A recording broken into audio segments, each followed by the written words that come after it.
Hey guys, how's it going? It's Al. Welcome back to another video. This time we have the week 4 top running backs, from my opinion, on Draftkings. We focus on 5-box running backs to try and identify value.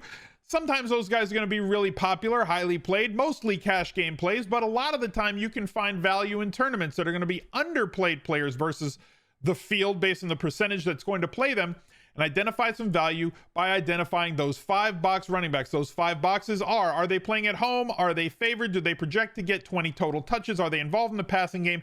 And do they get usage inside the 5-yard line? We've got about 6 of them on this slate this week. If somebody isn't a 5-box running back, I'm going to get this question. Al, if somebody's not a 5-box running back, can I play that guy this week? Are you saying I can't play anybody but 5-box running backs? No, there are plenty of running backs available on every slate that are viable plays, both in cash and in tournaments that may not check off all 5 boxes. You're fine. Also, play whoever the hell you want. If there's somebody that I don't talk about and you want to play them, go ahead, play that guy. If there's somebody I talk about that you have no intention of playing, you don't have to. You're not contractually obligated to play the players in this video. Play whoever it is that you want and enjoy your time, and hopefully you guys can take down something big this weekend that's meaningful to you, whether it's with the players or you're fading the players or whatever it is. So please, if you're new to the channel, welcome. Drop a like on the video. We got to get like 1,000 likes on this video this week. You guys smashed the 750 last week. We need 1,000 likes on this video this week or more. Costs you absolutely nothing. Hit that subscribe button, ring the notifications bell, and leave me a reply down below the video letting me know how you're doing this week. I just want to know how you're doing. That's all. Tell me how everything's going for you. Hopefully everything's going well. You're winning in daily fantasy. Your life's going great. You had a fantastic lunch today. You're going to have tacos tonight because it's Tuesday. Let's hit the video. He's a legend. Make sure that you check out that link that's down below in the pinned comment and go visit establishtherun.com. Some of the best paywalled content that there is in the industry. Great players like Drew Dinkmeyer and Andrew Wiggins and Adam Levitan, whole cast of characters, projections by Mike Leone, Levitan, and Evan Silva. All of their content, both video, written, and a bunch of other people as well that do amazing content. Thorman and Hermsmeyer, really sharp dudes. Thorn, all their stuff is there for you to help make you a better daily fantasy player in terms of content, video, reading, and projections. Is available at Establish the Run. You can get a discounted rate there by using my promo code SMIZLIFE at checkout, or just use the link smizzle.tv/ETR and that'll take you there. Make sure that you enter the listener league. It is 577 people have joined so far this week, 3,500 in total, $35,000 in prize pool. Absolutely no rake. It's a $10 tournament. You can enter as many as 3 times if you want.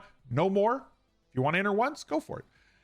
Test yourself against the other members of this community. Hopefully you guys can build some good lineups with the content that we make or on your own, whatever it is that you like.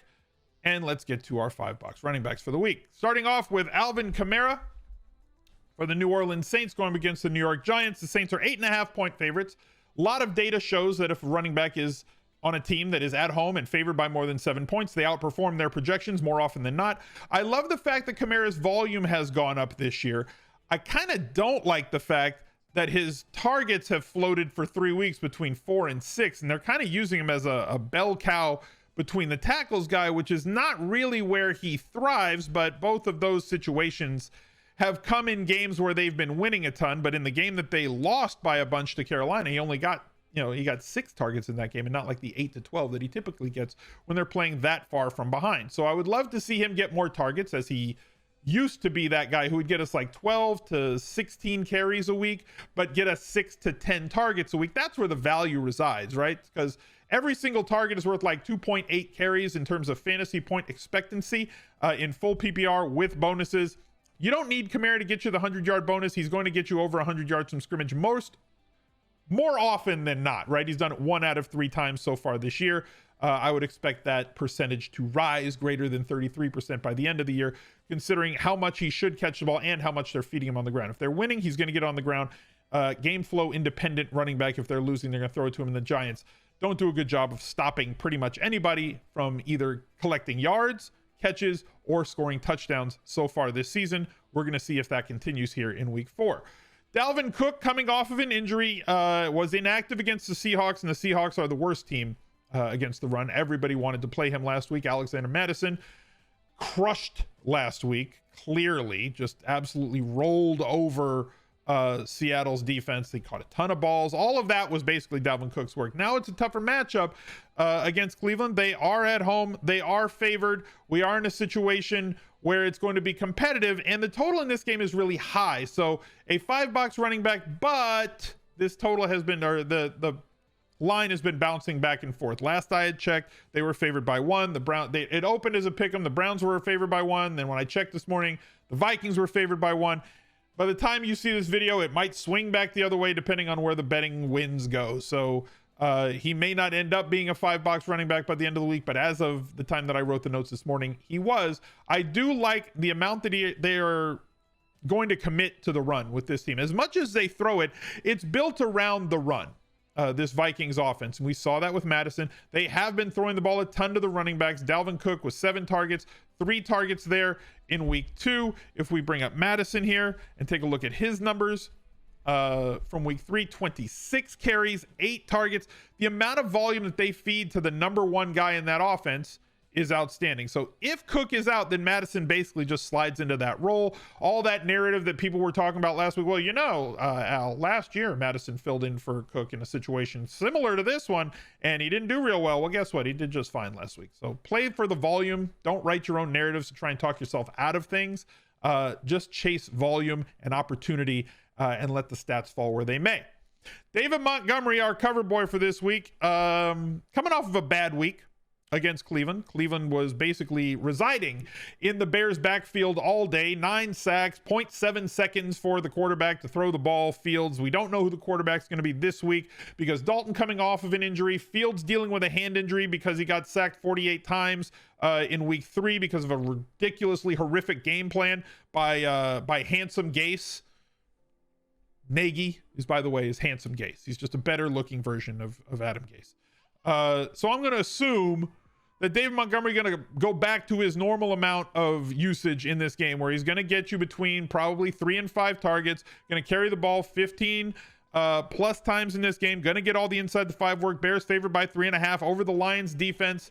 The Lions pretty competitive in that week 3 matchup against the Ravens, but a team that can be had.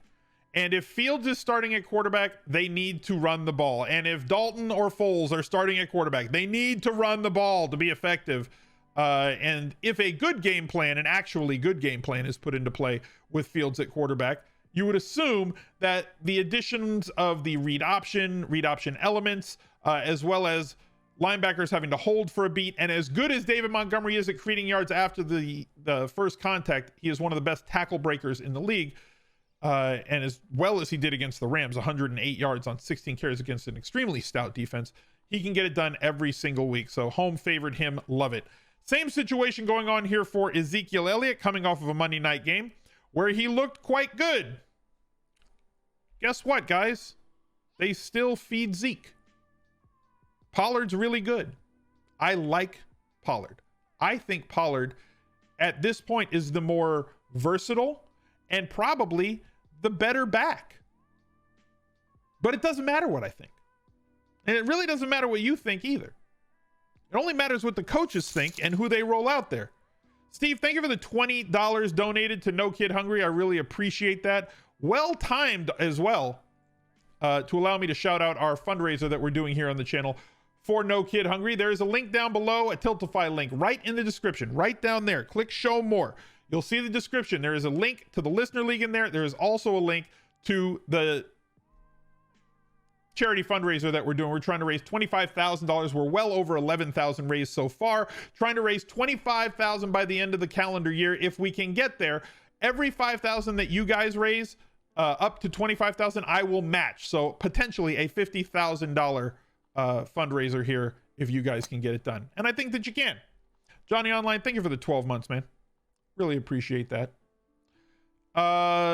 So 17 carries, 3 targets, all the inside the 5 work. Pollard is talented, and it doesn't matter because Zeke is way too cheap. Now, Carolina's defense is not the defense that they've had last year, but also the Cowboys defense doesn't seem to be the defense that it was last year.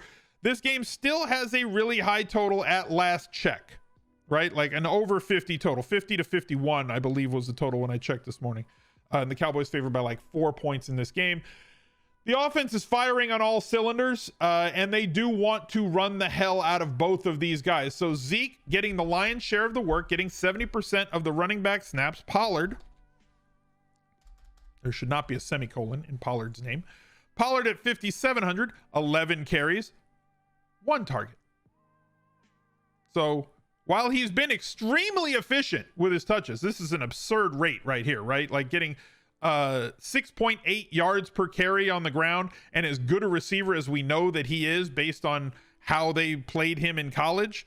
Ezekiel Elliott still the number 1 guy for this team and going to be one of the league leaders when it comes to inside the 5 carries, the highest leverage carries. He is still involved in the passing game, and getting 70% of the running back snaps, and 6,500 on DraftKings is clearly too cheap.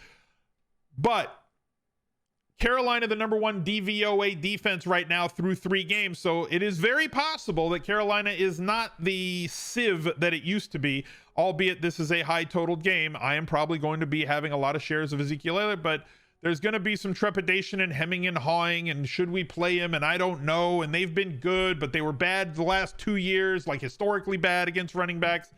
Again, chase the volume, chase the inside the 5 carries, and play players in high totaled games on good offenses.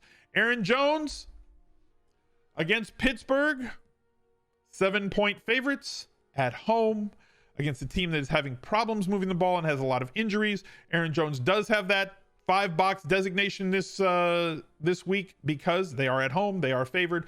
Does project to get over 20 touches in this game, is involved in the passing game, and is one of the most efficient backs in the league with inside the 5 carries. You should be paying attention to him at 7,700.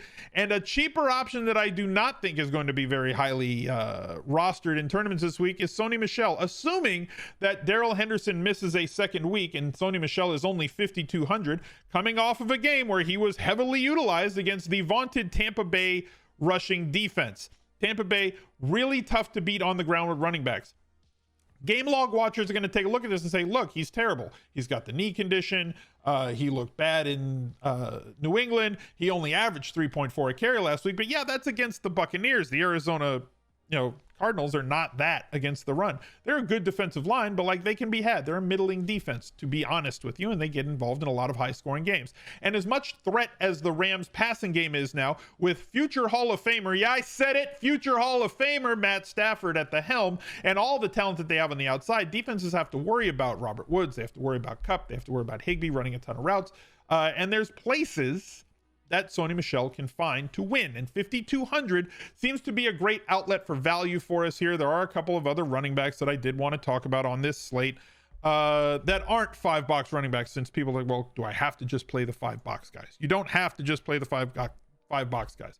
Avoiding redaction, Clyde Edwards-Helaire against Philly, who Dallas just gashed on Monday Night Football. 17 carries for 100 yards, got 2 targets. We need more.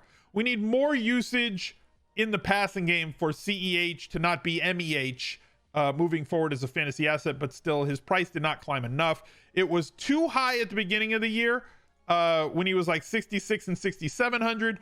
They went from like Papa Bear at mid 6,000s to like to Mama Bear at 4,800. One's way too hot, one's way too cold, and like they only raised him like 54. I think that we need to have him in the high 5s, almost like 6K.